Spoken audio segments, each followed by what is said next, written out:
desafíos a futuro. Ya llegará fines de febrero, marzo, donde lancemos todas las cosas. Pero me parece que es un buen tiempo, en todo caso, estando tranquilos aquí, que tenemos la posibilidad de estar en este lugar, en el día de calor de hoy, pero tranquilos con el aire acondicionado, que también es un motivo de gratitud al Señor, para pensar en hacer una pequeña reflexión, en todo caso, a futuro de los desafíos que vamos a tener. Porque es bueno pensar, tomarse un tiempo, que es lo que nos da la posibilidad este mes de tranquilidad, de vacaciones, de parate, en todas las cosas que hacemos. La motivación de por qué pensar en lo que vamos a pensar en esta noche tiene que ver con un incidente que un día viví justamente en el ámbito de tribunales. El título de lo que vamos a compartir le puse como título Desafíos para marcar la diferencia. Por eso les decía, no se asusten con el título, no es que mañana mismo arrancamos con terribles proyectos o seguimos con los que ya teníamos, sino el hecho es poder analizar algunas cosas. Les decía que justamente iba subiendo en un ascensor en un ámbito de tribunales, y junto conmigo, cuando subí el ascensor, ya había allí un hombre de los que quizás no vemos ya tantos en Buenos Aires, pero de esas costumbres de antes, vestido impecable, con sobre todo época de invierno, esos paraguas que ya no se usan, vieron, largos, que muchos los usaban hasta como de bastones, esa gente que no importa si llovía o no, llevaban sus paraguas, ¿no? Un estereotipo como raro ya de la ciudad, impecable. En el piso siguiente subieron dos muchachos, gorrita, morochitos, lo que muchos llamaríamos fieritas. No sé qué trámite estarían haciendo, quizás iban a algunos de los juzgados también. La cuestión es que ellos rápidamente después bajaron. Seguimos en ese viaje en el ascensor, este hombre impecable, y yo que seguramente no debo ser tan impecable, y no sé si era la necesidad de él de comentar o algo, o vio que quizás en mí podría encontrar un interlocutor para decir eso, y entonces dijo: esto es lo que nos espera, este es el futuro de la Argentina. Y se imaginan cómo me sentí, ¿no? Quizás él pensó que yo no iba a decir nada, iba a escuchar eso, y solamente lo podría haber expresado y no iba a recibir ninguna contestación.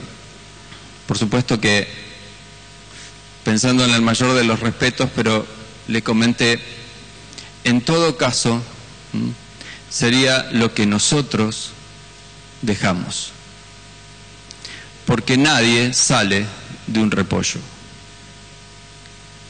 Quedó ahí, él bajó, yo tenía que seguir. No sé cómo le sonó a él esa contestación, pero si analizamos un poco en general, la gente hoy en la sociedad tiene un poco esa mirada, ¿no? Está el grupo de personas que mira a los demás porque quizás tiene un billete más en el bolsillo, lo que sea, mirando sobre los hombros a otros, juzgando, denostando quizás a otros. Así que la pregunta para hacernos hoy es, ¿qué pensamos de las generaciones venideras? ¿Qué pensás vos? Lo bueno de lo que vamos a compartir esta noche es que vos mismo vas a ser el protagonista en donde te querés poner en la situación. Si pensás que sos el que, en todo caso, como yo me sitúo en que ya voy creciendo y tengo una hija a la cual le tuve que enseñar, van creciendo, trabajo con niños todo el tiempo, así que veo a ellos como la generación que viene, me siento mucho más del bando de aquellos que, bueno, ya hicimos cosas y dejamos cosas. Quizás vos te sientas muy joven y decís, no, yo soy de la generación de la que recibe y voy a hacer por este país y por esta comunidad. Pero donde te pongas, te importa. La pregunta es, ¿Qué pensás acerca de las generaciones que vienen? ¿Que van a ser cada vez peor, como algunos dicen? ¿Que todo lo que viene va a ser un desastre cada vez peor? ¿O que serán mejor que nosotros? Cuando yo me hago esta pregunta enseguida me respondo, ¿no? Para ser mejor que yo y que algunos de mi generación, mucho esfuerzo no van a tener que hacer. Así que de alguna manera ya estoy dando mi punto de vista con la pregunta. Pero lo que quiero es que podamos pensar en esto de qué responsabilidad tenemos nosotros, ¿sí? Nosotros, los que estamos haciendo esta sociedad, lo que estamos llevando adelante los adultos, que estamos llevando adelante esta generación, que está llevando adelante esta sociedad con relación a los que vienen, a los que después se van a tener que hacer cargo.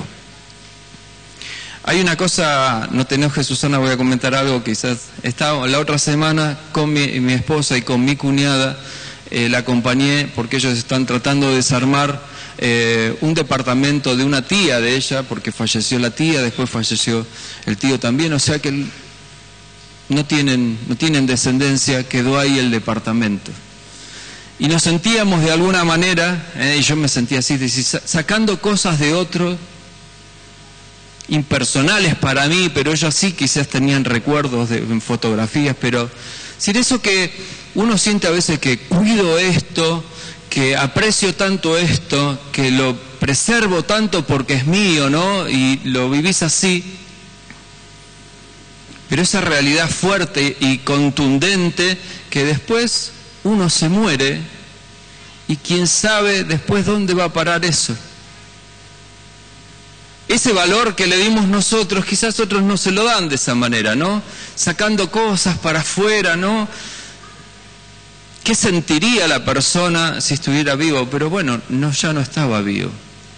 Como dice Juan Pablo muchas veces, la noticia cruel y mala es que tenemos el 100% de posibilidades de que todos vamos algún día a morir. Así que otros se harán cargo de aquellas cosas que cuidamos tanto, ¿no? O que tanto pretendimos que nadie las toque porque son nuestras.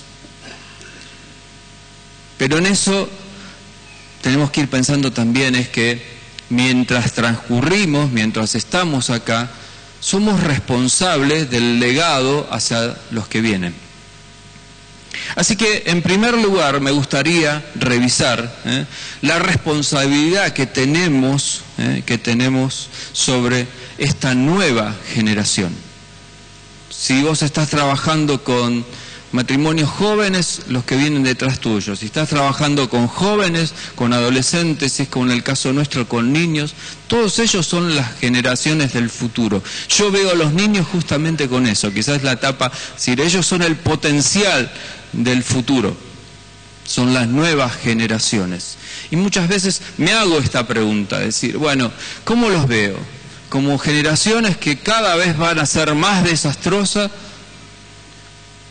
¿O trabajamos con ellos con la idea de dejarle justamente una perspectiva distinta? Vamos a un ejemplo bíblico para tratar de ponerle un marco bíblico a este pensamiento. Y cada vez que hago preguntas y planteos difíciles, sobre todo en enero como este, me gusta tomar personajes muy conocidos para que podamos reflexionar, para no embarrarnos también en ese sentido. El personaje es Daniel, es el libro de Daniel. Allí alguien muy conocido para la mayoría de los que frecuentamos la palabra de Dios. Daniel capítulo 1, verso 1 y 2 dice: en el año tercero del reinado de Joacín, rey de Judá, el rey Nabucodonosor de Babilonia vino a Jerusalén y la sitió.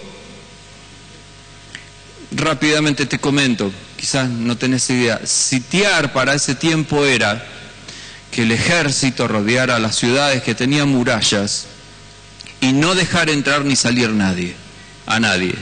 Por lo tanto, no había alimentos, no había un montón de cosas.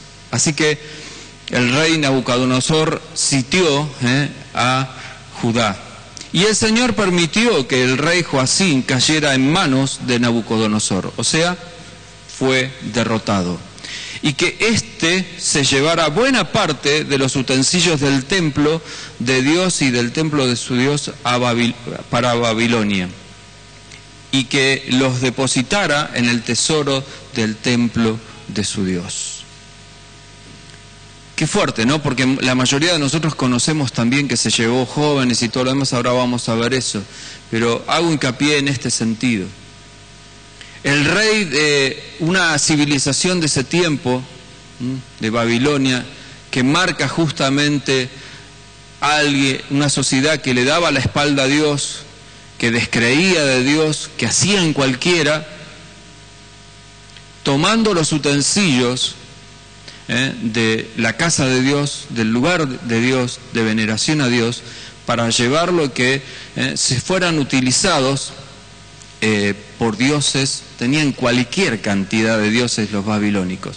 Allí fueron a dar los utensilios, que eran muy costosos, pero sobre todo quiero hacer hincapié en el valor espiritual que eso tenía. Ahora, ¿por qué fueron llevados cautivos de Israel a Babilonia? Y cuando uno revisa un poco todo esto, la contestación, yo me anoté grande, en letra grande acá, que no fue por una cuestión de poder del rey de Babilonia ni nada, sino que fue por mandato de Dios.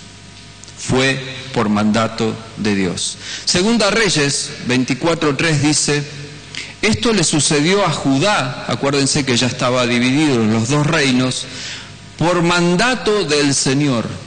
O sea que no es una cosa que se me ocurrió a mí, la palabra de Dios lo dice claramente. Por mandato del Señor, para borrarla de su presencia por causa de los pecados de Manasés y por todo lo que él hizo, otro rey anterior. El Señor permitió esto. Así que lo que nos muestra acá, porque la mayoría de nosotros sabemos que en ese caso, al ser sitiada, dejaron a los ancianos, a los niños, y se llevaron a jóvenes, solamente aquellos que podían servirle. Ni siquiera se gastaron en matarlos. Los dejaron sitiados allí, que creo que fue el tiempo más cruel de Israel, donde las personas allí morían por inhalación. Cuenta la palabra que comían lo que podían, ratas, o muchas veces cita la misma palabra, que se comían a los niños. Ese fue el sitio tan cruel que se ve aquí. Ahora, lo que uno entiende a través de todo esto es que las generaciones de ese presente, esos jóvenes que fueron llevados y todo lo demás, sufrieron las consecuencias de los errores de las generaciones anteriores. Segunda Reyes 20:16 dice: entonces Isaías le dijo a Ezequías: oye ahora la palabra del Señor. Vienen días en que todo lo que está en tu palacio y todas las riquezas que tus antepasados acumularon hasta el día de hoy será llevado a Babilonia sin dejar nada. El Señor lo ha dicho. A tus hijos, a los que vas a engendrar, se los llevarán y los harán eunucos para que sirvan en el palacio del rey de Babilonia. Este relato es justamente lo que Isaías le dice de parte de Dios de lo que iba a pasar. Lo que nosotros leemos en Daniel es justamente el hecho ya acontecido. Es la confirmación de lo que Isaías le dijo a Ezequías. Yo muchas veces uso este pasaje, no quisiera ahondar demasiado, pero si querés léelo, lo uso muchísimas veces para aconsejar a los padres. En este caso, este rey Ezequías, si uno sigue el relato bíblico, le pregunta inclusive a Isaías: bueno, pero todo esto que vos me decís va a ser en este tiempo, no, va a ser para tu descendencia. Y él responde: bueno, si no pasa nada en esta generación y si no me pasa a mí, no hay problema. Porque muchas veces lo comento con los padres y me lo digo para mí. Es empeñar la vida de nuestros hijos y de los que nos siguen. Muchas veces creemos que si la pasamos bien nosotros, mientras estemos haciendo cualquiera, no vamos a afectar a los que vienen. Desde un ejemplo práctico, tantas veces como pongo, decir, bueno, no importa que los chicos todo el día estén viendo la televisión, le ponemos el chupete electrónico, así no nos molestan.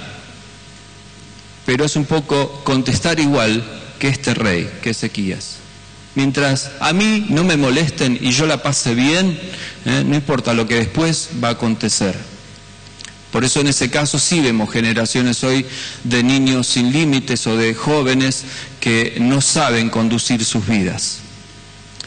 En segundo lugar, una generación con convicciones. Una generación con convicciones. Daniel 1:3 dice, esos hijos nacieron y fueron llevados cautivos a Babilonia. Está hablando de los hijos de Israel. Además, el rey Nabucodonosor dio orden a Saspenac, jefe de sus eunucos, de que se llevara a algunos israelitas pertenecientes a la familia de Israel, a la familia real. Debían ser jóvenes, bien parecidos y sin defectos físicos, capacitados en todo el conocimiento, inteligentes y capaces de aprender, y con las cualidades suficientes para estar en el palacio del rey. Y allí vemos a Daniel y a otros que eran príncipes, jóvenes y personas que habían tenido una buena vida y una buena cultura y habían sido bien atendidos. Juan Pablo me hacía la salvedad esta mañana y es cierto, no fueron los 4 jóvenes que siempre escuchamos que están citados. Se calcula que más o menos fueron unos 70 y pico. Nosotros vemos después, y vamos a meternos en esa idea de que estos jóvenes no claudicaron, pero no tenemos idea, como hablábamos esta mañana con Juan Pablo, de qué pasó con los otros 70 y pico.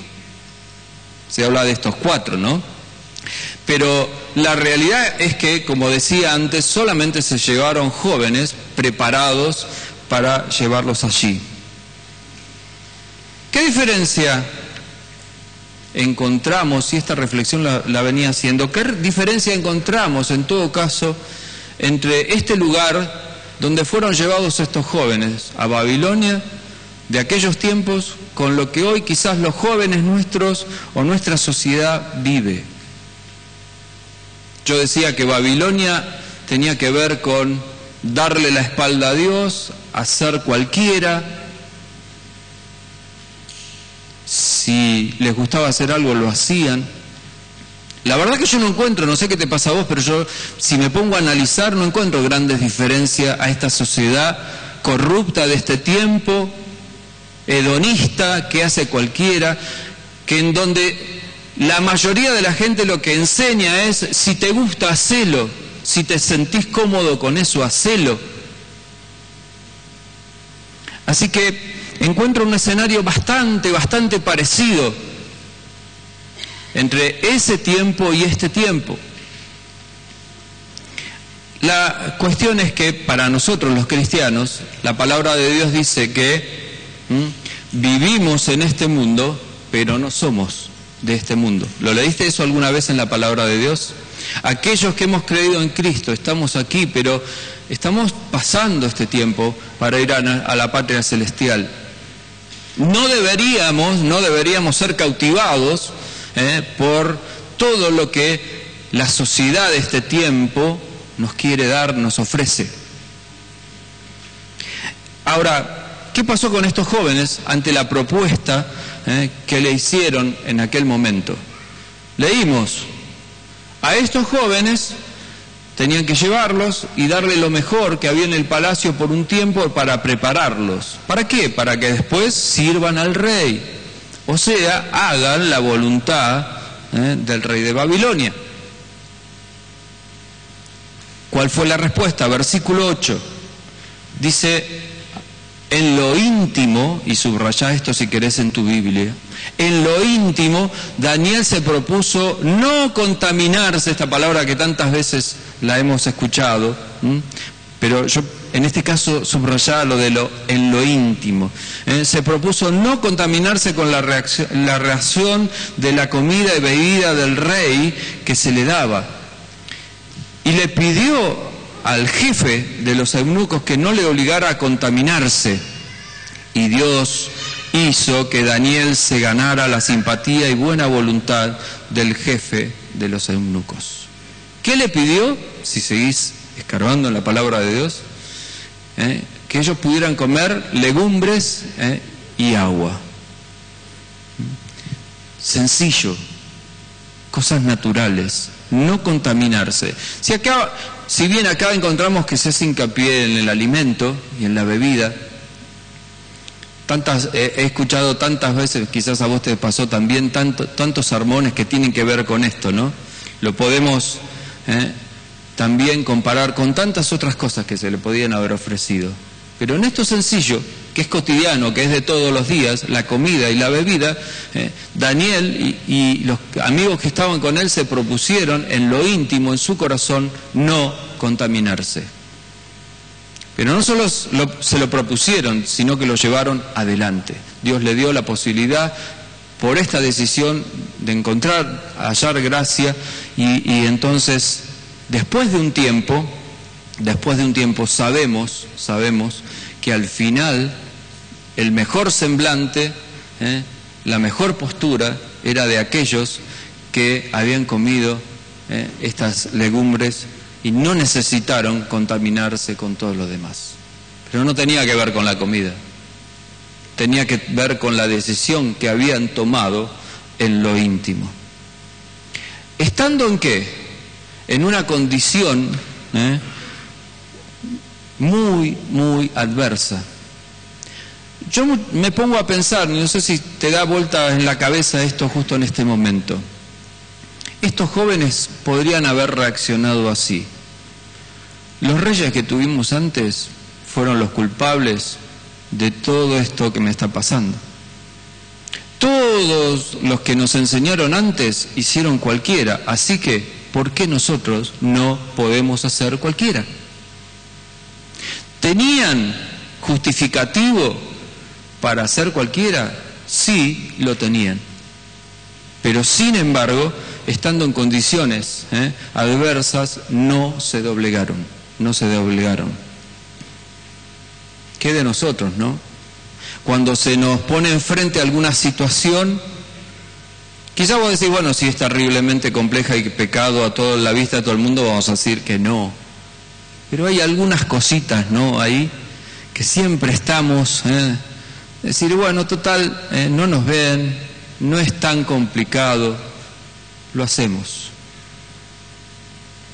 Cuando estamos en condiciones adversas, alguna presión o algo, ¿cómo reaccionamos? Esta es la pregunta.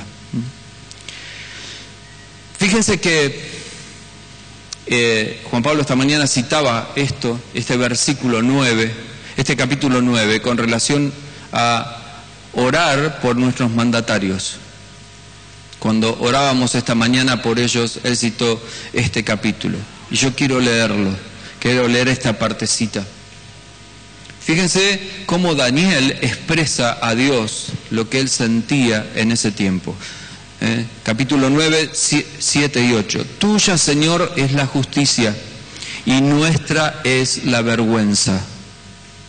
Vergüenza que hoy llevan todos en Judá, todos los habitantes de Jerusalén y todos los israelitas, cercanos y lejanos, todos los que por rebelarse contra ti viven ahora en los países a donde los echaste. Señor, nuestra es la vergüenza y nuestros padres, príncipes y reyes, porque todos hemos pecado contra ti. Me impacta esta oración, ¿no? Porque si yo tendría que haberme puesto a orar a Dios, lo que hubiera armado como oración hubiera sido, bueno, los reyes, todos los que nos antecedieron, nuestros padres, hicieron esto, todo lo otro. Me avergüenza a mí lo que ellos hicieron, ¿sí? ¿Qué hizo Daniel? Señor, nuestra es la vergüenza. Sentía vergüenza por todo lo que estaba pasando. Y primero se puso él, reconociendo eso, sin echar culpas, sin justificarse, sino que haciéndose cargo hasta inclusive de algo que no le correspondía, pero se hizo cargo. Yo quiero hacer una aclaración en esto, pues si no parece que cómo llegaron estos jóvenes con estas convicciones allí, Daniel, Sadrac, Mesal, Abed-Nego, como cita la palabra. Bueno, quiero hacer esta aclaración, así como te pasó a vos y a mí. Quizás venimos de generaciones que se han equivocado mucho, ¿sí? Pero tenemos que reconocer que algún mayor seguramente sembró en nuestros corazones, sembró en vos, en mí, y sembró en los corazones de Daniel y los que estaban, con visiones claras, cosas espirituales. Si no, ellos no hubieran reaccionado de esa manera. Lo que estamos tratando de analizar en este rato es justamente la generalidad, ¿no? La generalidad, que esto es lo complejo. Así que, de alguna manera, yo quiero honrar en esta hora, en este momento, el trabajo de aquellos que hicieron justamente la tarea responsablemente. En tercer lugar, me gustaría pensar en generaciones transformadoras. Ya hemos hecho el análisis de que muchas veces no nos hacemos cargo, pensamos en estos jóvenes que tuvieron convicciones claras. Me gustaría pensar en generaciones transformadoras. Daniel y sus amigos, justamente, después de vivir procesos difíciles, Dios los honró. Los puso en el lugar que debían estar. Daniel 1:19. Algunas pequeñas cosas para citar en esto. Una pequeña reseña. Es tan rico el libro de Daniel para leer, pero 3 cosas que puntualicé. De esclavos a reconocidos. Daniel 1:19. Y el rey habló con ellos, y entre todos los jóvenes no se halló a nadie como Daniel, Hananías o Ananías, Misael y Azarías. Ninguno. El mismo rey tuvo que reconocer esto. Rescatados del horno del fuego. Daniel capítulo 3, 28. Bendito sea el Dios de Sadrac, Mesal y Abed-Nego, que envió su ángel y libró a sus siervos que confiaron en él y no cumplieron mi edicto. Prefirieron entregar sus cuerpos antes de servir y adorar a otros dioses. Esta es la reseña de cuando ellos fueron echados al horno de fuego y salieron ilesos. Y el rey tuvo que reconocer que Dios había actuado. Salvados del foso de los leones, Daniel allí en el capítulo 6:23. Al escucharlo, el rey se alegró mucho y mandó que sacaran del foso a Daniel, y cuando lo sacaron, salió ileso porque había confiado en su Dios. El Señor es el que pone en alto a aquellos que obedecen. Y Daniel había obedecido. Para ir concluyendo, 3 condiciones. Yo seguramente sé que sos mucho más inteligente que yo y vas a sacar muchas más, pero yo quiero sacar 3 conclusiones que me ayudan a mí para pensar en generaciones venideras más exitosas. 3 condiciones que me parece que son esenciales. La primera, la oración. La segunda, la confesión de pecado. Y lo tercero, entender la orden y la visión de Dios. ¿De dónde sacó esto? Fíjense lo que dice Daniel 9, 20 al 23. Todavía estaba yo hablando y orando, es Daniel el que escribe, y confesando mi pecado, y de mi pueblo, y del mi pueblo Israel. Todavía estaba yo derramando mi ruego ante el Señor mi Dios en favor de su santo monte, y orando sin cesar. Cuando hacia la hora del sacrificio de la tarde vi que Gabriel, el hombre que antes había visto en la visión, volaba hacia mí apresuradamente. Habló conmigo y me explicó: Daniel, si he salido ahora ha sido para infundirte sabiduría y entendimiento. La orden fue dada en cuanto tú comenzaste a orar, y yo he venido a explicarte todo, porque Dios te ama mucho, así que entiende la orden y la visión. ¿De quién? De Dios. 3 cosas para ver: orar ante cualquier cosa y ante cualquier situación, y sobre todo cuando vemos tanta maldad y tanta corrupción, necesitamos orar profundamente. Segundo lugar, confesión de pecados. Necesitamos ser sinceros delante de Dios. En tercer lugar, entender la orden, y esto traducido es sencillamente obedecer la palabra de Dios. Para eso es necesario conocer la Biblia. Pero a veces conocemos mucho la Biblia, ¿no? Pero no la obedecemos. Así que no es lo mismo que tener un auto Mercedes-Benz y dejarlo en el garage. No tiene mucho sentido. Entender la orden y estar dentro de la visión de Dios, de lo que Dios quiere.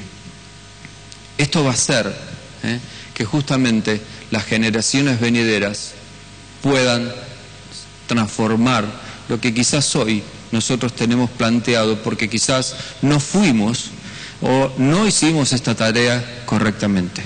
No oramos profundamente, no reconocimos nuestros pecados, muchas veces no obedecimos las órdenes de Dios, y muchas veces seguimos nuestra visión, lo que queríamos hacer, y no lo que Dios quería. Así que vuelvo a hacer la pregunta para ir terminando. ¿Serán cada vez peor las generaciones venideras? ¿Serán mejor que nosotros? ¿De quién depende? De nosotros. No te olvides que nosotros somos su espejo. Todo el tiempo se están mirando. La gran pregunta ahí es, a mí me mata eso, ¿no? Es decir, ¿qué ven? ¿Qué pueden ver en este espejo? ¿Qué reflejamos? ¿Qué le dejamos como conceptos? Qué triste es que podamos que dejemos a nuestra descendencia muy poca cosa, muy poca cosa. Termino con esto. ¿Cuál es nuestra tarea? ¿Cuál es la gran tarea? Porque quizás cuando yo dije el título, esto de pensar en desafíos para marcar la diferencia, pues dijiste, bueno, Jorge ahora empieza ahora con estrategias nuevas que trajeron de otros lados, ministerios nuevos, sistemas nuevos. Todo eso está bueno. Y en marzo seguramente arrancaremos todos los ministerios con nuevas estrategias, con muchas capacitaciones, está todo bárbaro, ¿sí o no? Pero yo encuentro, según la palabra de Dios, que ¿cuál es nuestra tarea? Sembrar y confiar en Dios.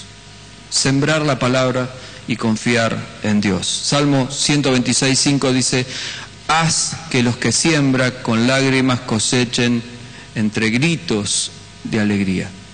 Acá encuentro también un detalle para tener en cuenta.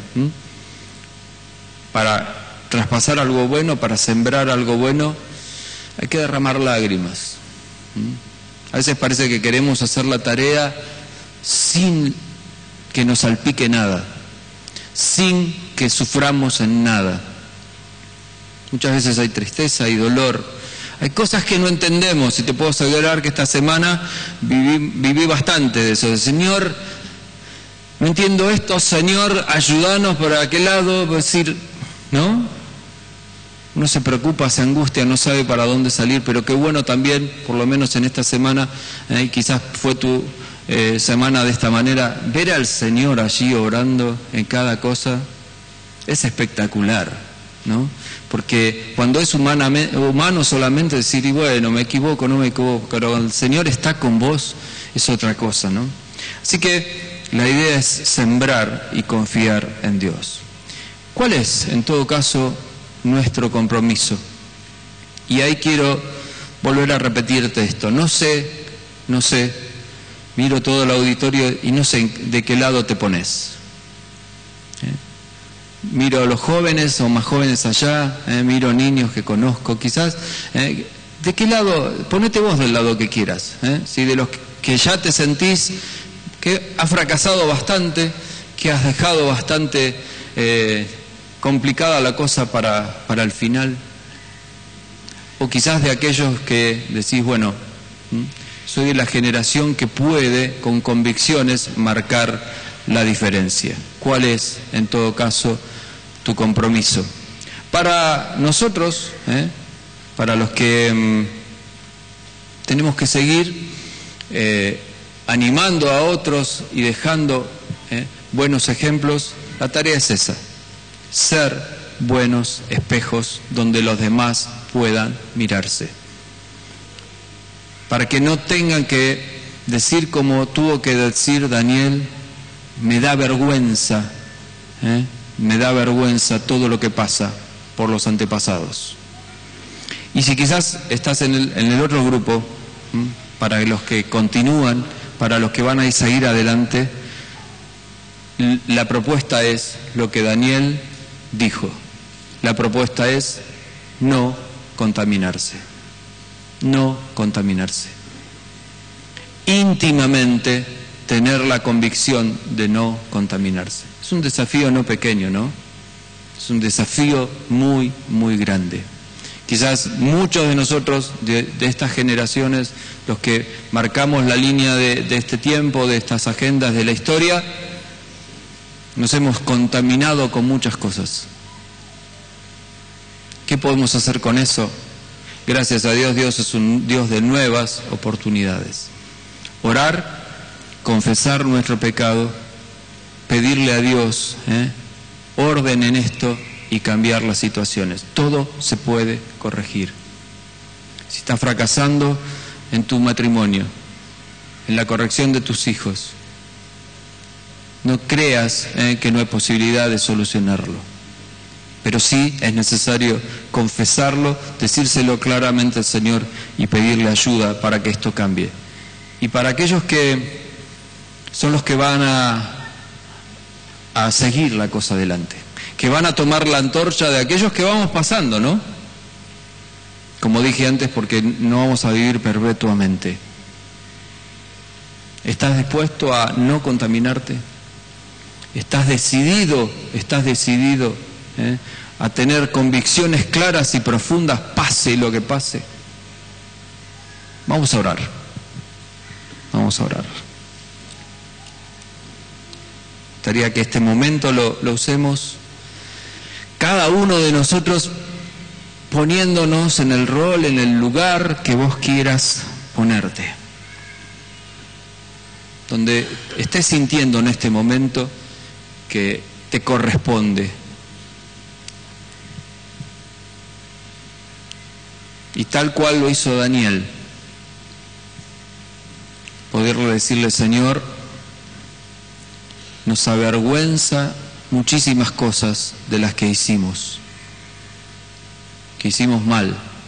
Y también, Señor, nos avergüenza muchas de las cosas que no hicimos por querer estar tranquilos, confortables. Te pedimos perdón por todo esto. Y en esta hora, Señor, venimos delante de tu presencia para intentar, tomados de tu mano, de poder dejar a las generaciones que vienen, de aquellos que van a seguir adelante con la iglesia, si el Señor no viene antes, con visiones profundas, ejemplos claros, no palabras, sino ejemplos claros que puedan ser seguidos. Así que, Señor, queremos irnos de este lugar con este compromiso, queremos irnos de este lugar también habiéndote dicho que vamos a intentar esto.